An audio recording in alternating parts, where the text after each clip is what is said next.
sa Wanted sa Radyo ng Kakampi ng mga inaapi. Ang oras na po sa atin ay 3:37 na ng hapon. Idol, sa ating sumbong at aksyon, si Yunila Handag. Ito po yung asawa. Reklamo niya ang kanyang asawa na niyang paalisin na ito sa kanyang pamamahay. Kausap ko lang to si Mrs. kanina. Dahil sa wala itong silbi sa kanilang buhay. Alright. Ano nangyari sa camera natin? Camera, bumagsak. Lumilipad-lipad yung camera natin. Nagluloko. Sige, paupuin si Ma'am Yunila. Okay. Ma'am Yunila, magandang hapon. Magandang hapon din po, sir. Okay. Mr. Teddy Handag, magandang hapon sa iyo. Yes, sir. Mr. Handag? Apo? Didiretso na kita, wala nang paligulugi pa. Ang gusto po ng misis mo, ikaw ipatutukhang ka namin dahil adik ka, nambubugbog pa, at hindi nagbibigay ng tamang suporta para sa mga bata. Kasi si Mrs. kasi, Sherry, Opo. gumagawa siya ng cheese stick na para ipapabenta niya dito kay Teddy. Okay po. Tapos si Teddy, hindi nire-remit yung kita doon. So si Mrs., yung kita niya, napupunta lahat sa bata. Hindi tumutulong to si Teddy dahil kinukupit nga niya. Hindi siya nag-remit eh. Ang masama pa nito, on top of that, addict, tapos pangatlo, nambubugbog. So Teddy, gusto kayo patukhang ni Mrs. Paano yan? Ha? Tatawagan ko yung PNP Mandaluyong para ipatukhang na kita. Gusto mo? Hindi po kasi nagbago. Teddy? Kasi Huwag naman po. O, wag naman. Sige, usap kayo ni Mrs. Kung wag naman. Sige. Teddy, andito na ako. Tinutupad ko yung pinapayuhan kita. Hindi ka makinig eh. Sabi ko, kawawa yung mga anak natin. Hindi ka nagsusuporta. Ako nagsisikap, wala akong tulog. Umaabot ng alauna ng madaling araw, gising ng alas 6 para lang magawa ng cheesesteak. Pero ginagawa mo sa amin, kung kailan ka gustong umuwi, magdamag ka. Pag kinabukasan, mangingi ka sa akin ng pera, pamasahe mo o kaya kung anong bilihin mo, kutsara. Bakit ganyan ka? Nakaminus ka, sobra kang kaminus sa amin.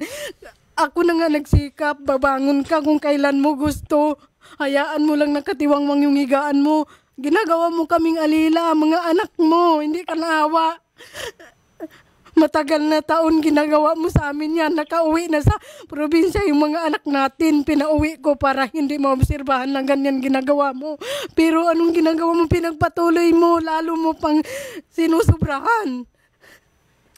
Teddy? Yan. Anong sagot mo doon sa sinasabi ng misis mo? Sinabi ko sa kanya na yung katapos ng mahulugan, bibigay naman sa kanya. Teddy, bakit hindi mo niremit yung mga perang kinikita mo sa benta ng cheese stick na ang may gawa naman noon ay si Mrs.? Sana pupunta yung perang yon. Binili mo ng shabu? Gusto ko lang yung bingo. Ano? Ano sa bingo? Bingo? Opo. Gag ka pala. Ba't mo pinambibingo? Yung binabenta sa'yo yung mga cheese stick na yon, ang parang kita noon, pang suporta sa pamilya ninyo, hindi pang bingo yon, pang bisyo mo. Hindi, nagbigay ako ng remit ng walit. Bakit mo kasi binibingo yung pera? Dahil dyan, dobleng kasalanan mo. Hindi ka lang matutok ka, mabubugbog ka pa. Napakawalang hiya mo naman na asawa, sir. Salamat sa pag-amin mo sa iyong kasalanan na ikaw ay sugarol. Na yung pera na pang-suporta sa pamilya mo, pinasusugal mo. Sir, anong gusto mong mangyari dito ngayon, ma'am? Dede, pag hindi ka magtino, hindi mo iwanan yung bisyo na yan, ipakulong na talaga kita kung ayaw mong umalis sa bahay din. Gusto mong paalisin na natin? Total, wala naman pakinabang eh. Ano? Paalisin na kita kung talagang kung hindi ka magbago. Okay. Teddy, nagbigay na ng warning yung misis mo. Pag hindi ka nagbago, ako ang gagawa ng paraan na ikaw ay mapapalaya sa bahay na yan, may kasama pang tukhang. Ha? Sige po, sir. Sige po. Dalawang pwede mangyari sa iyo, sir. It's either kulungan ka o ikaw ay mapupunta sa sementeryo. Hindi ako nagbibiro, sir. Alam mo, sir. Alam mo naman pala yun, sir, eh. Magbago ka na, sir.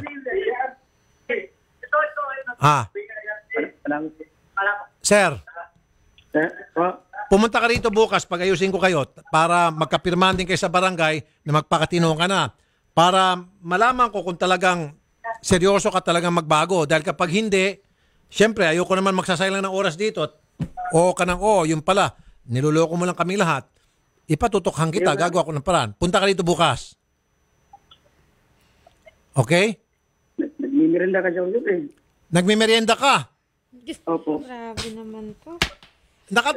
Naka-drugs ka ba ngayon? Naka-drugs ka ba? Hindi lang po. Pinag-ayos na nga kita ng misis mo, imbis na ikaw matukhang, pag ayusin ko kayo, sabi mo hindi ka makapunta dahil nagmimerienda ka? Opo. Nagmimerienda po. Bukas, huwag ka na magmerienda bukas, punta ka na rito, pwede? Pag merienda na lang kita rito bukas, okay ba sa'yo? Ha? Teddy? Nahiya kasi ako, sir. Huwag ka na mahiya, makapal ang mukha mo. Matagal naman makapal ang mukha mo. Marunong ka pa pala mahiya. Sir. Basta, sir, magtitino na lang, sir. Okay, kaya nga pumunta ka rito, sir. Pumunta ka rito bukas, magharap kayo ni Mrs. Kapag hindi ka pumunta rito bukas, didiretso kami ni Mrs. sa mga pulis, papatukan ka namin. Okay, sir? Sir. Okay, punta ka rito bukas. Hindi ako nagbibiro. Pag hindi ka pumunta, meron siya medical certificate na hawak na ikaw ay nambubugbog plus ikaw ay addict, tukhang ang kalalabasan mo. Huwag ka na alam mo, sir, pag problema mo merienda, wag. Doon ka na sa loob ng kulungan, magmerienda. Merienda ka ng bugbog sa mga kapwa mong preso. O dili kaya, doon ka na magmerienda sa langit. Ang daming merienda doon kay San Pedro. Pag ikaw ay natumba dahil sa kabalastugan mo. Okay, sir? Ayan po. Okay, good. Punta ka dito bukas. Sige. Ma'am. Sir. Pagharapin kayo dito. Hello. Teddy, maliwanag bang usapan natin? Ayan, Teddy, maliwanag ba yan? Tutupad ka ba? Marami na tayong pinagkasunduan, hindi mo tinutupad. Teddy, Sige po. punta ka dito bukas. Sige po. Okay, sige. Salamat, Teddy. Antayin ka namin bukas, ha? Sige po. Ma'am, bukas, pag ayusin ko kayo, gagawa tayo ng mga hakbang na para maobliga siya magbagong buhay. Opo. Bigyan natin ng chance. Lahat naman tao kaya magbago kung gustuhin. Pero kung talagang nakita mo na walang pagbabago, gawin natin kung ano narapat sa gusto ninyo. Sa pagkakakala nyo, para sa inyo ang mainam para sa pamilya. Okay? Opo, sir. Gagawin natin alang sa'yo. Salamat po, madam.